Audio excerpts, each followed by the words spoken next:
like to give you some time to do a formal presentation at our next commissioners meeting. Would that be the next one in October? Yes. October 18th. the 18th? I thank you very much. We have a PowerPoint put together, and we really appreciate the fact that you're going to give time and attention on the agenda at the next commissioners meeting.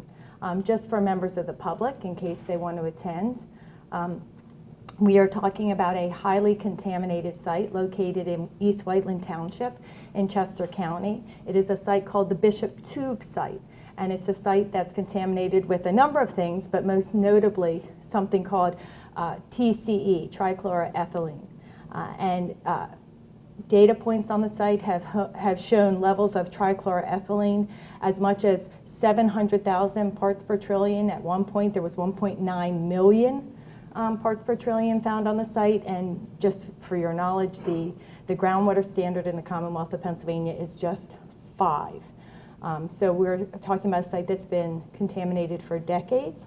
The contamination has been left unaddressed, so much so that the contamination is leaving the site via Little Valley Creek, an exceptional value stream, and also via groundwater. And at this point is known to be as much as a mile, to have migrated as much as a mile away from the Bishop Tube site onto other properties. It's contaminating private property. It's contaminating critical environments. And there is a proposal to do a partial remediation to just address contamination in the unsaturated soils on the site, but not to deal with the groundwater contamination and the contamination in the saturated soils, which frankly is where the biggest portion of the contamination is. And in terms of the unsaturated soils, there's talk about addressing what are identified or characterized as 3 hot spots, but there is also data showing that there's, in the unsaturated soils, there's contamination elsewhere that would also not be addressed. So other than the hot spots, the contamination would not be addressed. You'd have the saturated soils and the groundwater remain unaddressed.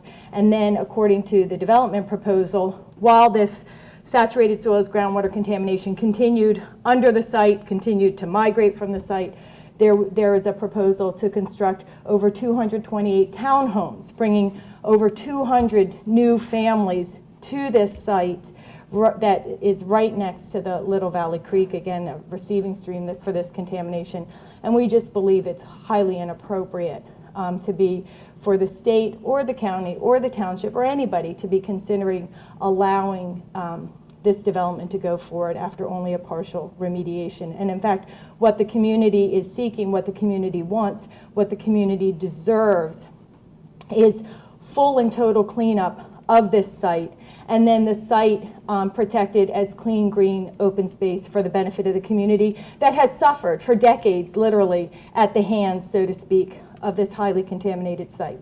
And just so that you can think about it between now and the next month, while I understand from some county staff that there's a perception that there's no role for the county in this decision-making process, we disagree.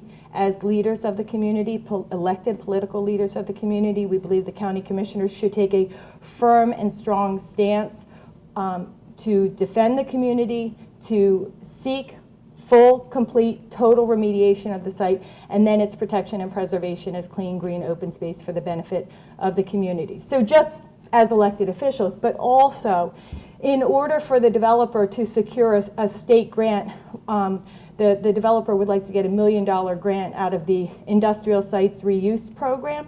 That's a state grant.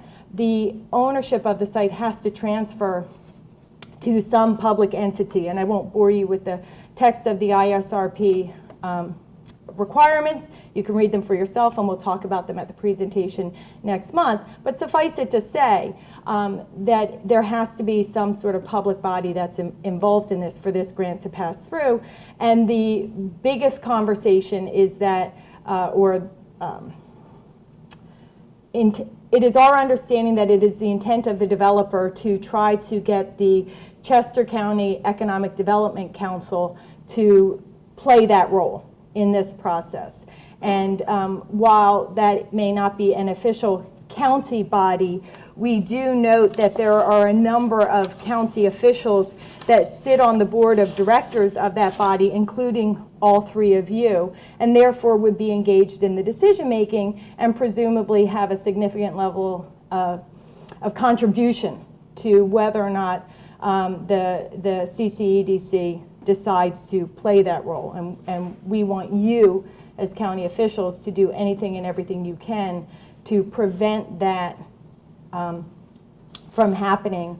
We don't believe it's appropriate for $1 million grant to be going to advance a partial remediation in order to accommodate an over 200 townhome construction project under the conditions that I've talked about. So that's just give you a little bit of a preview, and for those in the audience in the ether world who would like to learn more about this subject, we really appreciate the fact that you are granting us the opportunity to come in next month and make a formal presentation, hopefully allowing for the PowerPoint slides that we have put together in order to fully inform you on this and hopefully secure your support in protecting the community from what is going on here. Thank you.